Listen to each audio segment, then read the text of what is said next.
Welcome back to Dropped In. I am so grateful to be here with you today, share a microdose hit of magic and medicine with you. And in today's episode, I will give you a little bit of a trigger warning. We're speaking about me bringing a colleague back to life. So if you would like to step away, please do so now. However, it is a positive, uplifting experience if you do care to hang out as I get dropped in with you today. And so it's on my heart. I'm fresh out of this rapid resolution therapy session. And there's something that I would really love to speak to you about today. And so if you're here, more than likely you are a leader, a coach, mentor, executive, founder, someone who carries a ton of responsibility in the world. And if so, this conversation might land closer to home than you might expect. And my hot topic these days is capacity because I always teach from an embodied experience. And what I'm really learning right now, serving the individuals, the teams that I'm so blessed to support, is that many people believe that capacity is about discipline. And my friend, it is the furthest thing from that. It's not more discipline, more productivity. It's definitely not about pushing more, performing more. And this is what I've learned about the real limiter of your capacity is that it's not discipline at all. What if it's unresolved experiences your mind believes are still happening? So, as I mentioned, I am fresh off a rapid resolution therapy session. And I've been on this quest, as I always am, to heal at the root level. My body has been experiencing some pain, discomfort, and yes, I had a fall. And yes, I've been navigating some sinus issues, eustachian tube issues, of which I've gotten to the root of the matter with, thankfully. But I still felt there was something else. There was this internal pressure. And so I'm not one to treat symptoms. I'm not, there's a time and place, of course, for taking medications and all the things, but I'm all for treating all aspects, mind, body, and soul, because everything is connected. And so I went into today's session curious, really curious about this pressure that I've been feeling in my system. And what surfaced surprised me. So, 8 years ago, approximately, when I was working as a nurse at a treatment center, there was something that happened that I had never really thought of as something that was still affecting me. After all, it was 8 years ago. So, to make a very long story short, and what's beautiful is I can share this, there's absolutely no charge, no trigger, no activation. But a dear friend and colleague of mine collapsed. And before I knew it, I was the only medical staff on site, and I was the one performing CPR in the middle of nowhere until the paramedics arrived 30 minutes later. Now, I wasn't by myself. I had another individual who we were teammates in bringing this to for him to continue to live, as well as another individual. So I wasn't by myself. However, I was the only medical staff on site.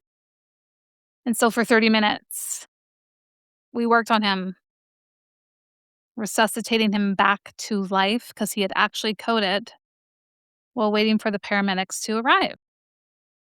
And so in that moment, my nervous system really locked into something so incredibly powerful that I had to perform because lives depend on it. Perform because pressure matters. Perform, because failure is certainly not an option. And here's what's really interesting. When I would tell that story, there wasn't any significant emotional charge anymore. I could briefly speak about it calmly. I had done quite a bit of somatic therapy after the event, and I have grown tremendously since then. And so consciously, I believe that experience was resolved. But what the session today revealed was that there was something far deeper going on. My brain had never really fully registered that the event was actually, in fact, over. And so while logically I knew it happened 8 years ago, there was some part of my mind that was still operating as if that emergency signal was active. And when your brain believes an emergency is still happening, it allocates the resources accordingly. More vigilance, more pressure, more urgency, more responsibility. And here is where it really gets fascinating because it didn't just affect that one memory, it affected every future moment where there was pressure. And it was all happening without me being even consciously aware of it. Every time I stepped into a space that felt expansive and felt like a big stretch for me, I felt the pressure, and it wasn't normal kind of pressure. It happened during speaking engagements. It happened when I was supporting teams. Happened when I wrote that chapter in the book. And what's crazy, it even happened stepping up playing golf. There was this immense internal pressure to perform. It was wild. Moments that really should have simply been performance and presence, expression. They all carried an amplified sense of immense responsibility because my system was referencing that moment 8 years ago when someone's life literally depended on my ability to perform. And so anytime responsibility appeared, anytime pressure appeared, anytime people were counting on me, my nervous system responded as if there was this critical crisis going on.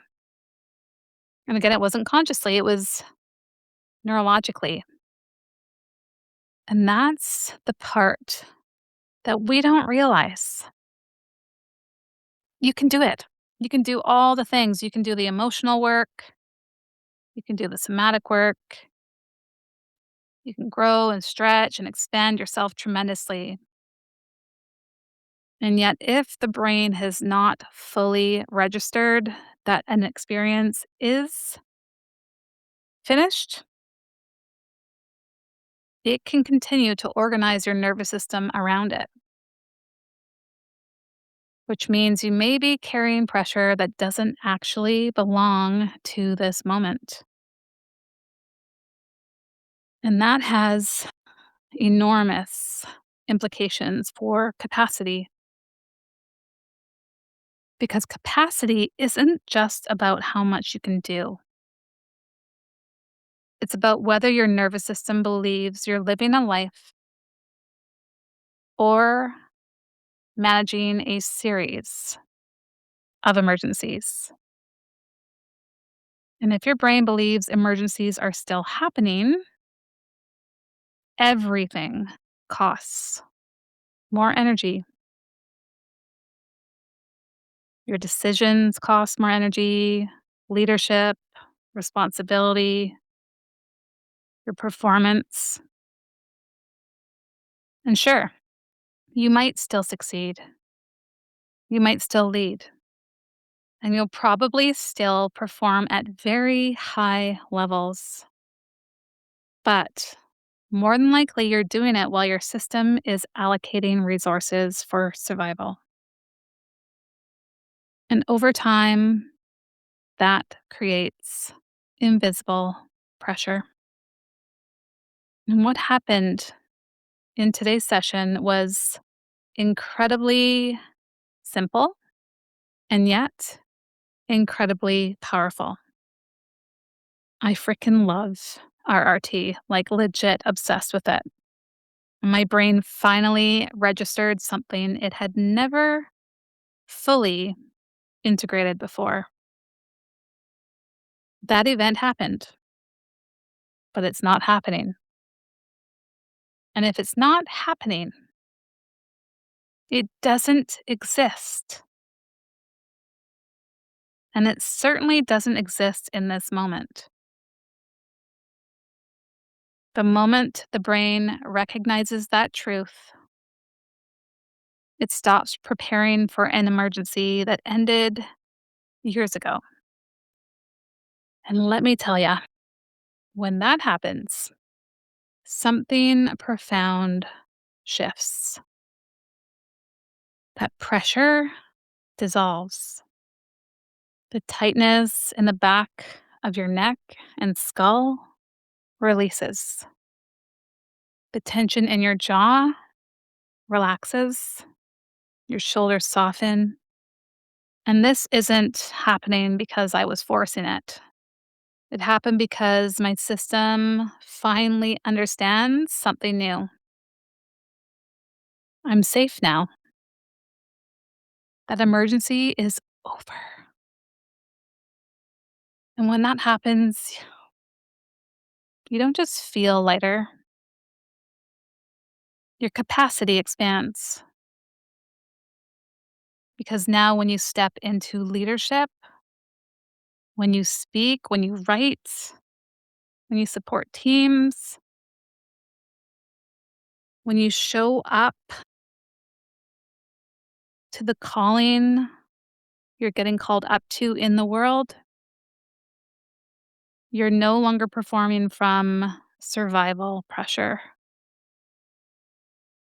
You're leading from presence. And that difference changes everything. And this is one of the biggest conversations in the work I'm doing around the capacity advantage, which is going to be released very soon. Because the leaders who shape the future are not the ones who can push the hardest.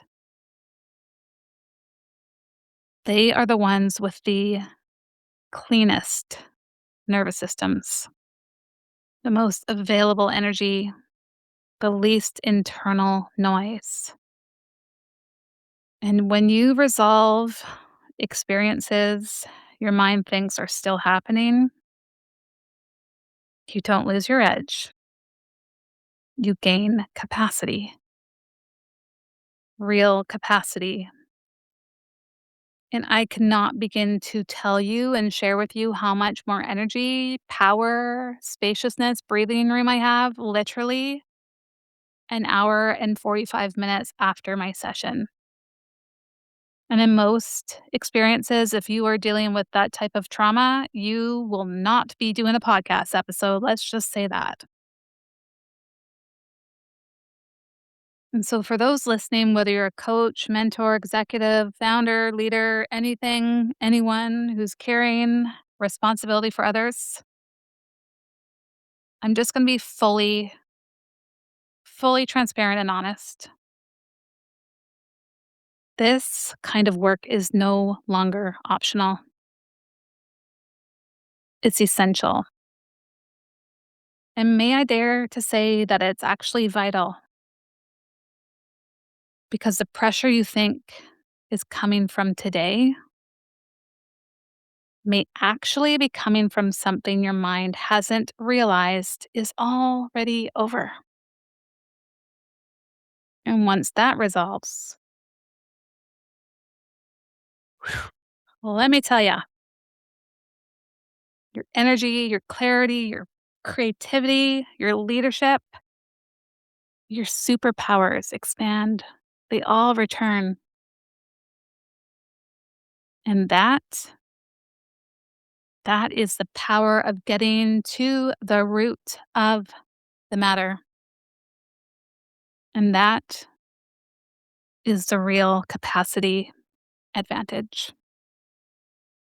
If this resonated with you, if this hit you straight in the heart, I want you to know that there's a far better way. And if you're interested in learning more about how rapid resolution therapy can support you, hit up the show notes to book a call with me. Make sure to grab the Capacity Code magazine. It's completely free. And stay tuned for the Capacity Advantage. I love you. I am so grateful for you. And until next time, I will see you on Dropped In.